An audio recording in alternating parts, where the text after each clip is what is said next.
dizer, reparem que onde é que está hoje o poder dos comunistas? Já se aperceberam disso? Será que isto tem alguma coisa a ver com a profecia?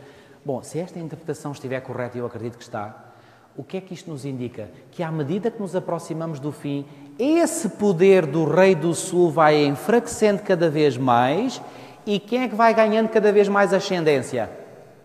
Outra vez o Rei do Norte. Mas agora sabem uma coisa? É que ainda não chegámos mesmo ao fim. E agora vou terminar com isto. É que, se cremos na autoridade de Daniel, então saberemos que esta vitória da Igreja não é total nem definitiva. Uma segunda campanha é lançada, o Rei do Norte avança até ao extremo sul, a Egito, seguida a Líbia, a Etiópia. Nesse momento, rumores serão ouvidos do Oriente e do Norte, ou seja, do Nordeste, da Palestina, se tiverem em conta que o Rei do Norte se encontra na Etiópia, isto, claro, em linguagem simbólica, o que o leva a subir nessa direção. Ele está furioso, as suas intenções são claras, destruir e exterminar. Ele não tinha tido sucesso anteriormente em levar a bom termo os seus desígnios, ocupado estava com as forças do Sul. Mas agora ninguém o retém. Aqueles que até ali o tinham combatido seguem agora atrás dele. Ou seja, lembram-se que naquela descrição inicial diz lá que no tempo do fim o Sul se alia ao Norte. Mas quem é que fica por cima e a dominar? É o Sul ou o Norte? É o Norte. Sabe o que é que isto significa? Que à medida que caminhamos para o tempo do fim, estes vários movimentos e forças políticas e ideologias marxistas, ateias, etc., vão ceder cada vez mais perante o poder maioritário de Roma. E vai chegar um momento em que vão estar o Sul e o Norte unidos. E sabem uma coisa, amigos? Quando o Sul e o Norte se unirem, deve tocar uma campainha de alarme na nossa mente. A quem é que eles vão fazer guerra agora? Um com o outro? Não mais é um com o outro. Vão fazer a quem? Ao povo de Deus. Já repararam que quando nós olhamos, por exemplo, para a nossa Assembleia da República, se diz os partidos de esquerda e os partidos de direita. Já repararam que a esquerda é normalmente o Partido Socialista e o Partido Comunista, que o Partido Socialista se identifica com o humanismo.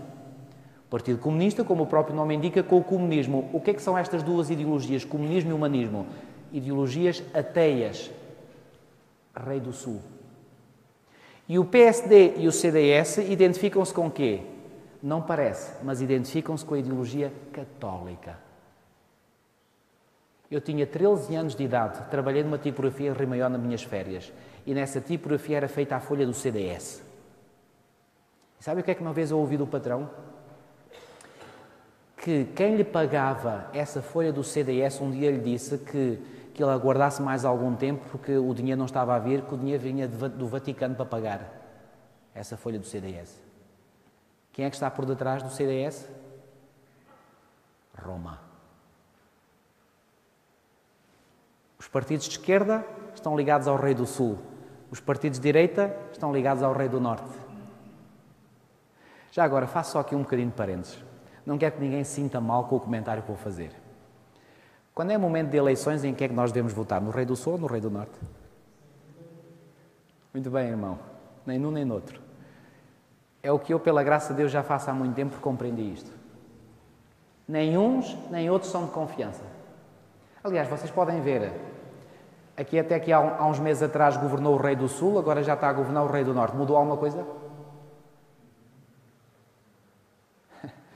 Eu fiz esta predição e o meu irmão corroborou esta predição comigo. O PS esteve no governo estes últimos anos, saiu. A minha predição é esta, nunca mais vai voltar ao poder. Sabem porquê? Porque o Rei do Sul está a perder poderio e influência. E o Rei do Norte vai ganhar cada vez mais poder. Olhem para a Europa. A Europa está cada vez mais a deslocar-se para a direita. Em toda a União Europeia há 2 ou 3 países que são socialistas, o resto é tudo já de direita. O que é que isto indica? Que a profecia de Daniel 11 está correta. O Rei do Norte cada vez a ganhar mais ascendência. E finalmente os outros. Conhecem aquele provérbio que diz: se não consegues vencê-los, alia-te a eles. Quando os do Sul virem que já não têm mais hipóteses, vão pedir esmolinhas ao rei do norte e vão se aliar com eles. E quando eles estiverem unidos, irmãos, enquanto nós vimos os nossos deputados ali na nossa Assembleia da República, os de esquerda e a direita, a brigarem uns com os outros, nós estamos bem. Bem, entre aspas. Quando eles começarem a ficar muito amiguinhos, cuidado, vem a borrasca. Borrasca para o povo de Deus. Já entenderam agora o que é que Daniel 11 quer dizer? Isto faz sentido ou não faz sentido nenhum? Faz. Pela primeira vez o Norte e o Sul encontram-se aliados um ao outro. Os povos do Sul reconhecem o Norte como o seu chefe e seguem-no num último ataque contra quem? O glorioso Monte Santo. Eu vos disse que esta expressão glorioso Monte Santo refere-se à Palestina. Quem é que morava na Palestina? O povo de Deus. Então, em termos simbólicos, o que é que isto significa? O ataque contra o glorioso Monte Santo significa o quê? Um ataque contra o povo de Deus. Quem é que vai fazer isto? Todo mundo que agora está unido vão fazer um último ataque contra o povo de Deus. Nos Estados Unidos, já uma vez li um artigo de um irmão nosso, o Partido Democrata identifica-se mais com o Rei do Sul, o Partido Republicano mais com o Rei do Norte, apoia a extrema-direita protestante, dura, lá dos Estados Unidos. Vão-se eles unir? Completamente. Para terminar, conclusões finais. No tempo do fim, poderes que se antagonizaram durante séculos se unirão. Essa união será liderada por quem? Já aqui disse e volto a repetir, pelo Rei do Norte. O poder que se opõe se levanta contra tudo o que se chama Deus ou é objeto de culto, a ponto de assentar-se no santuário ostentando-se como se fosse o próprio Deus. Como se fosse o próprio Deus. Isto é espírito que é do Rei do Norte, já vimos. De Babilónia, que está no lugar de Deus. Dessa união de poderes outrora antagónicos resultará uma coligação que intentará fazer guerra com grande furor, é a expressão bíblica que está lá em Daniel 11, com grande furor, em Daniel 11:44, contra o povo de Deus. E porquê? Porque este da sua terra emitiu rumores. De facto, os sábios entre o povo ensinarão a muitos. Que rumores são estes? É que o povo de Deus começa a ser incómodo. E como o povo de Deus está a ser incómodo para estes poderes, eles agora sentem que o povo de Deus é uma ameaça comum para eles. E se é uma ameaça comum, há que se unir, há que unir forças para agora ir em luta contra esses desgraçados que estão a falar demais. E o que é que acham que o povo de Deus está a fazer ao falar demais? Está a pregar o Evangelho. Olhem aqui. O povo de Deus fará ouvir os seus rumores pregando este Evangelho do Reino por todo o mundo, para testemunho de todas as nações. Vocês acreditam que isto vai ser uma realidade? Eu acredito, sabem porquê? Porque foi proferido pelo Senhor Jesus Cristo. E tudo aquilo que o Senhor Jesus Cristo profere, não falha.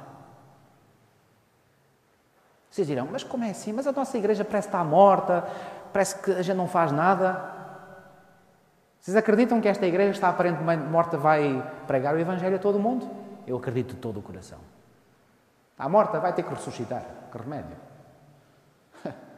E quem não ressuscitar, pois bem, está mal. A propósito, não desanimem, porque a nossa igreja já está cumprindo esta função em todo o mundo.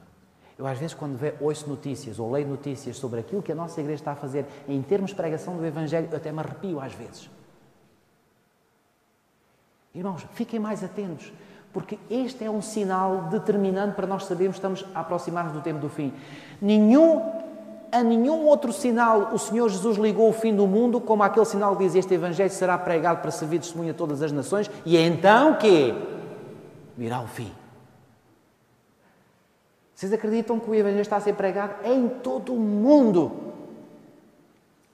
De várias formas, pela rádio, pela televisão, pela internet, em campanhas, grandes campanhas, pequenas campanhas, em todo lado. Há pouco tempo, nas Ilhas Salomão, lá no Pacífico, um pregador adventista de Craveira foi lá, foram milhares, até o próprio Primeiro-Ministro assistiu às campanhas adventistas. Na América Latina está aí o fogo. Agora, esta primavera árabe que começou agora no início deste ano, ouviram falar desta expressão primavera árabe? Viram estas revoluções sociais que já levaram os ditadores da Tunísia, depois do Egito e agora da Líbia? O Gaddafi estava há 42 anos no poder, foi varrido em questão de meses. O que é que isto significa? Significa que grandes revoluções estão a acontecer neste país, sabem para quê? Para abrir as portas para o Evangelho penetrar nessas nações, porque há lá almas sinceras nestes países. E sabem que A Primavera Árabe começou em dezembro do ano passado e sabem que foi mesmo nesse mês de dezembro que a nossa Conferência Geral abriu um canal da Hope Channel, que é a televisão mundial adventista para os países árabes. Foi em dezembro. Será coincidência? Para mim não é coincidência. No momento em que a Igreja de Deus se apronta para começar a pregar em força o Evangelho para esses países, nesse mesmo mês inicia-se uma série de revoluções nesses países. Será por acaso? Meus amigos, para mim não é por acaso. E desde que começou esse canal adventista, são centenas e centenas e milhares de e-mails de muçulmanos a pedir: queremos saber mais da Bíblia, queremos estudar a Bíblia. Muçulmanos! Não são cristãos, muçulmanos querem aprender da Bíblia e de Jesus Cristo. O que é isto, irmãos? Eu arrepio-me quando leio estas notícias. Deus está a trabalhar poderosamente através do seu Espírito Santo. E vai chegar um momento em que estes poderes vão se aperceber que há um povo neste mundo que está a falar demais e está a emitir rumores demais. Então há que unir forças para ir contra esse povo. Mas sabem como é que a profecia acaba? Acaba desta maneira.